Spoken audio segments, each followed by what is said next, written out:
안녕하세요. 커피앤톡입니다. 오늘도 와주셔서 감사드리고요. 바로 사연 읽어보겠습니다. 안녕하세요. 32살 직장인 여자이고 회사에서 상품기획팀에서 근무하고 있어요. 제가 상품기획팀에 있으니 외근도 많은 편인데 외근하다가 지금의 남자친구를 만나게 되었어요. 남자친구는 다른 회사의 직원이었는데 일로 만나서 연인 사이까지 발전을 하게 된 거죠. 연애한 지는 8개월밖에 안 되었지만 저는 8개월 동안 만나면서 이 남자와 결혼을 해도 괜찮겠다는 생각을 많이 했어요. 사람이 굉장히 가정적이고 착했어요. 그리고 무엇보다 저한테 헌신적이었는데 제가 가족들과 따로 떨어져 사니 가족 대신 저를 일일이 다 챙겨주었어요. 저보다 나이가 2살 더 많았지만 굉장히 어른스러웠죠. 그렇게 저희는 각자 부모님을 뵙기로 했어요. 저도 이 기쁜 사실을 알리려고 주말에 시간을 내서 본가에 내려갔어요. 본가에는 아빠랑 여동생만 둘이 사는데 엄마는 돌아가셔서 안 계세요. 그렇게 본가에 가니 집에 아빠만 계셨고 동생은 외출을 했다고 하길래 일단 아빠한테 먼저 결혼 얘기를 했어요. 그러니 아빠가 너무 좋아하시는 겁니다. 드디어 우리 딸도 시집을 간다며 도대체 시집을 언제 가나 했었는데 드디어 간다고 엄마가 살아있었음 엄마가 제일 좋아했을 거라고 하셨어요. 저는 다다음 주엔 예비신랑 데리고 같이 온다고 했죠. 그러니 아빠는 벌써부터 예비신랑은 술은 좀 하냐는 질문하시고 낚시는 좋아하냐는 질문을 하시더라고요. 저희 아빠가 술이랑 낚시를 엄청 좋아하시거든요. 그렇게 동생 올 때까지 아빠랑 이런저런 얘기하며 TV를 보고 있었는데 오후 4시쯤 되니 동생이 들어오더라고요. 동생한테는 대충 얘기를 해둬서 알고 있었지만 제가 확실하게 결혼한다고 하니 본인 일처럼 너무 좋아하더라고요. 아빠나 동생이나 저희 예비신랑은 본 적이 한 번도 없기에 굉장히 궁금해했어요. 그리고 나서 저녁을 먹고 동생이랑 수다 좀 떨려고 방에 누워있었는데 저희 동생이 언니, 나 왜 언니 주변에서 계속 이상한 소리가 들리지? 막 애기 울음소리 같은 게 들리네? 야, 너 또 왜 그래? 나 오늘 잠 못 자게. 어디 밖에서 고양이 우는 소리 아니야? 고양이가 우는 소리면 언니도 들리겠지. 언니 들려? 안 들리잖아. 되게 기분 나쁜 소리네. 그래. 그냥 환청이겠지. 너 요즘 취직하고 정신도 없고 그러니까 너무 예민해서 그러는 거 아니야? 기가 허하면 더 그러니까 밥 좀 잘 챙겨 먹고 종합 비타민도 좀 챙겨 먹어. 하고 집에 올라왔어요. 처음에 동생이 이런 말을 했을 땐 정말 대수롭지 않게 생각을 했습니다. 사실 저희 동생이 환청도 잘 듣고 헛것도 잘 보고 예지몽도 잘 꿔요. 익히 말에 약간 신기가 있는데 저희 돌아가신 외할머니께서 무속인이셨거든요. 그래서 그런가 집안에 무속인이 있었으니 동생한테도 그런 기운이 있는 것 같았죠. 저희 엄마도 이런 증세가 있긴 하셨는데 불의의 사고로 돌아가시는 바람에 그게 동생한테 온 것 같았어요. 저도 이쪽에 대해선 깊이 알지 못하니 그냥 지레짐작으로 생각만 하고 있었죠. 아무튼 동생이 고등학생 때인가 그때부터 그랬으니까 한 10년 정도는 된 거예요. 엄마 돌아가시고 나서 몇 개월 뒤에 동생이 꿈을 꿨는데 어떤 할머니 무당이 동생한테 방울이랑 부채를 주면서 자꾸 뛰어보라고 했대요. 그래서 막 뛰다가 기절을 했는데 그때부터 일주일에 2-3번씩 가위에 눌리고 이상한 게 보이고 그랬대요. 그리고 제가 아픈데도 맞추고 그러더라고요. 동생도 본인이 남들과 다르다는 걸 알고 있어요. 하지만 마음을 다잡지 못하는 것 같았죠. 나이도 아직 28살밖에 안 됐고 창창하다면 창창한 나이인데 많이 힘들어 하더라고요. 본인의 꿈도 있고 미래도 있는데 동생의 그런 고민에 언니로서 제가 어떻게 해줄 수도 없고 말이나 행동으로 잘해주고 있죠. 동생을 생각하면 항상 가슴에 돌 하나 앉아있는 것 같아요. 아무튼 동생이 말한 그 애기 울음소리 때문에 하루 종일 기분이 찜찜했는데 동생이 연락까지 와선 오늘 조심하라고 하더라고요. 하지만 동생의 말과는 다르게 회사에서 아무 일도 없이 잘 퇴근했고 퇴근하고 웨딩업체를 알아보려고 예비신랑과 만나기로 했어요. 제가 약속 장소에 먼저 도착해 기다리고 있는데 예비신랑이 저쪽에서 오더라고요. 그래서 저도 손을 흔들며 예비신랑 쪽으로 가고 있었어요. 그런데 갑자기 제 뒤에서 누군가 확 미는 듯한 느낌이 들더니 제가 그냥 그대로 바닥으로 고꾸라져서 넘어진 겁니다. 문제는 얼굴이 먼저 바닥에 닿았고 그 때문에 오른쪽 뺨 부분이 피가 날 정도로 싹 다 까졌어요. 아니 제가 뛰어간 것도 아니고 천천히 걸어갔는데 이런 사단이 난 거죠. 예비신랑도 그런 절 보고는 놀래서 막 뛰어오더라고요. 역시나 뒤에는 아무도 없었고 누가 밀었을 턱도 없었죠. 어디 돌부리에 걸렸나 보다 했어요. 그리고 순간 저희 동생이 했던 말이 생각이 나더라고요. 조심하라는 게 이런 거였나 싶었네요. 그 다음날 아침에 일어나니 눈 주변은 새파랗게 멍이 들었고 결혼을 앞두고 있는 상황에서 막막하기만 하더라고요. 일단은 결혼 사진은 어쩔 거고 예비 시부모님 인사는 어쩔 건지 싹 다 미뤄야 되는 상황이었어요.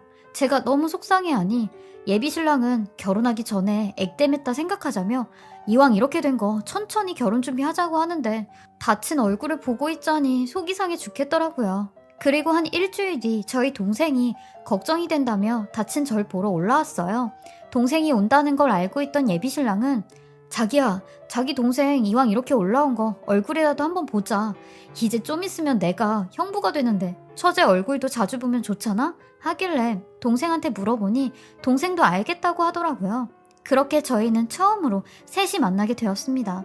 제가 상태가 이러니 밖으로 나갈 수가 없어 제가 사는 집으로 오라고 했고 집에서 다 같이 만나게 되었어요. 저희 동생이 먼저 오고 예비 신랑이 나중에 왔는데 오자마자 저희 동생을 보고 반갑다고 웃으며 인사를 했어요. 근데 저희 동생이 갑자기 얼굴이 굳어지며 귀를 한 손으로 틀어막기 시작하는 겁니다. 그러면서 예비 신랑을 이상한 눈으로 보더니 머리가 깨질 것 같다고 다짜고짜 밖으로 나가버리는 겁니다. 그러니 예비 신랑도 상당히 당황을 했고 약간 기분 나쁘다는 식으로 왜 저러냐고 하는데 저는 그런 예비 신랑한테 양해를 구하고 동생을 뒤쫓아 나갔어요. 야, 너 왜 그래? 처음 보는 사람 앞에 두고 다짜고짜 이게 뭐 하는 거야? 왜 그러는데? 언니, 저 사람이랑 꼭 결혼을 해야겠어? 너는 어떻게 사람을 처음 보고 그런 말을 해? 언니, 저 사람이 집에 들어오는데 집 들어오자마자 애기 울음소리가 온 사방에 진동을 해. 한 명만 우는 게 아니라 몇 명이 우는 것 같았다고. 그리고 나랑 악수하는데 머리가 깨질 것 같이 아프더라. 저 사람 아무래도 이상해. 의심스럽다고. 왜 하필이면 애기 울음소리가 이때 들려? 언니네 집 들어가면 또 애기 울음소리 들릴 것 같아.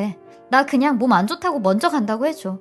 그리고 언니, 나는 이 결혼 절대 반대야. 내가 뜯어 말릴 거야. 언니 결혼 앞두고 얼굴 다친 것도 찜찜하고 저 사람 실제로 만나보니까 언니 결혼 더 내키지 않아 하는데 그러고 얼마 안 돼 또 한 번의 사고가 생겼습니다. 제 평생 이런 사고를 당해본 적이 없었는데 말이죠. 제가 예비 신랑을 만나러 택시를 타고 가고 있었는데 제가 탄 택시는 좌회전 신호를 받고 제대로 가고 있었어요. 근데 세상에 바로 앞에 직진하던 버스가 신호 위반을 하고 제가 탄 택시를 정면으로 박은 겁니다. 택시 기사님도 피한다고 피하셨는데 달려오는 버스를 피하진 못했고 순식간에 사고가 났어요. 오른쪽에 앉아있던 저는 정면으로 버스에 받쳤고 받치면서 왼쪽으로 심하게 튕겨져 나갔어요. 그렇게 구급차를 타고 인근 병원으로 갔고 전치 6주의 진단을 받았습니다. 그렇게 다치고 나니 그제서야 소름 돋는 동생의 말이 귀에 계속 맴돌았어요. 왜 하필이면 결혼이라는 중요한 일을 앞두고 이렇게 다치는지도 모르겠고 어디에 홀린 것 같은 기분이 계속 들었어요. 그렇게 병원에 입원을 해 병원 신세를 지고 있는데 예비 신랑은 제가 다쳤을 때도 정말 극진히 미안할 정도로 저한테 잘하더라고요. 이런 사람을 놓치기에 너무 기분과 상황을 탓하는 건가 싶은 생각이 자꾸 들었어요. 저도 굉장히 혼란스럽더라고요.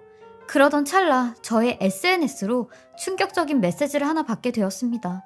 어떤 여자로부터 온 메시지였는데 본인을 예비 신랑과 3년 전부터 동거를 했던 여자라고 소개를 하며 예비 신랑의 과거를 알고 싶다면 만나자고 하더라고요. 저는 무슨 증거로 내가 당신을 만나냐고 하니 사진을 한 장 보내주는데 초음파 사진이었습니다. 초음파 사진 날짜는 바로 엊그제 날짜였고요. 저는 그 사진을 보고 차마 말이 안 나왔고 만나자고 했어요. 그리고 그 여자에게 들은 얘기는 충격 그 자체였습니다. 당신이 결혼하려고 하는 놈 이 정도로 인간 쓰레기인 거 아시라고 만나자고 했어요. 하며 총 3장의 초음파 사진을 보여주는데 전부 다 다른 날짜의 초음파 사진이었습니다. 그러면서 저 그 인간이랑 3년 전부터 지금까지 계속 만나고 있었어요. 만나면서 임신도 2번 했고 이번이 3번째 임신이네요. 매번 임신할 때마다 나랑 결혼하겠다고 해놓곤 며칠 뒤면 지금은 때가 아니라고 딴소리하고 이런 게 벌써 이번이 3번째예요. 근데 이 쓰레기 뒤에서 당신 만나면서 딴짓거리하고 다녔더라고요. 제가 이번에도 임신하니까 이번에는 결혼한다고 헤어지자고 하는데 그 인간 제가 가만히 있을 줄 알았나 봐요. 그래서 제가 직접 그쪽 찾아온 거예요. 여태까지 당신이 이런 쓰레기를 만나고 있었다고요. 근데요, 저 이번에는 이 얘기 나으려고요. 그래서 평생 그놈 발목 잡으려고요. 그러니까 당신도 알아서 떨어져 나가세요. 험한 꼴 당하지 말고. 라고 하는데 저는 아무런 말도 못했고 그 여자가 떠나간 뒤 한동안 멍하니 앉아 있었네요. 그리고 몇 분도 안 돼 그 쓰레기한테 연락이 와서 만나자고 했는데 만나자마자 저한테 자기야, 그 여자 미친 여자야. 그 여자 몇 년 전부터 스토킹했던 여자라고. 설마 자기 그 여자 말 믿는 거 아니지? 제발 내 말 믿어줘. 하는데 저는 그런 예비신랑놈 뺨을 내리쳤어요. 너 나를 진짜 무슨 등신 호구로 아냐? 네가 그 여자한테 보냈던 문자, 사진, 심지어 전화통화 녹음까지 다 봤어. 근데 뭐? 네 말을 믿어달라고? 내 동생이 왜 널 보자마자 네 주변에 애기 울음소리가 진동을 한다고 했는지 이제야 알았다. 그리고 내가 이렇게 다치는 것도 다 너 때문이었네. 너 그러다 진짜 천벌받아. 이 쓰레기야. 분리수거도 안 되는 인간아. 뭐? 내 주변에 애기 울음소리가 진동을 해? 야, 네 동생 나 처음 볼 때부터 이상한 눈으로 보던데 네 동생 무슨 정신병 있는 애 아니냐? 그리고 네가 실수하고 네가 재수가 없어서 다친 걸 왜 내 탓을 하고 있어? 되려 네 병간호하고 뺑이 친 건 나 아니냐? 어딜 고맙다고 하기도 모자랄 판에 이게 어디서 쓰레기라고 하고 있어? 하며 눈을 부릅뜨고 말을 하는데 그 눈에서 정말 살기가 느껴졌어요. 저는 끝까지 할 말은 다 했죠. 나는 너랑 이 결혼 못하겠다. 아니 안 한다. 그리고 너 그따위로 살지 마 진짜. 언젠간 네 눈에서 피눈물 나는 날이 올 테니까 내 눈앞에서 사라져라 하는데 예비신랑 그제야 지 성격이 나왔고 저한테 말 그따위로 하지 말라고 저를 막 밀치는 겁니다. 너 같은 엑스가 은혜를 원수로 갚는 거야 하는데 저는 그 길로 뒤도 안 돌아보고 왔습니다. 그리고 동생한테 이 얘기를 하니 동생도 내가 그럴 줄 알았다며 잘했다고 하더라고요. 정말 제 동생과 하늘이 절 살린 것 같아요. 그리고 며칠 뒤 예비신랑이었던 놈이 연락이 와서 그 여자랑 완전히 끝냈다고 다시 만나달라고 하는데 답장도 안 보내고 바로 전화번호 바꿔버렸습니다. 이거 완전 제정신인가요? 진짜 발목 잡힐 뻔한 거 구사일생 했어요. 사람 겉만 판단하고 함부로 판단하면 안 되겠어요. 제 긴 사연 읽어주시고 들어주셔서 감사하고요. 다들 사람 잘 알아보시고 결혼하세요. 지금까지 사례자분의 글을 읽어보았는데요. 저도 읽는 내내 소름이 끼치더라고요. 동생분한테 그런 말을 들으시고 사고까지 당하셨을 때 얼마나 무서웠을지 상상도 안 되네요. 다행히 그 전 남자친구의 모습을 알게 되어 하늘이 도왔지만 여전히 무서우실 것 같아요.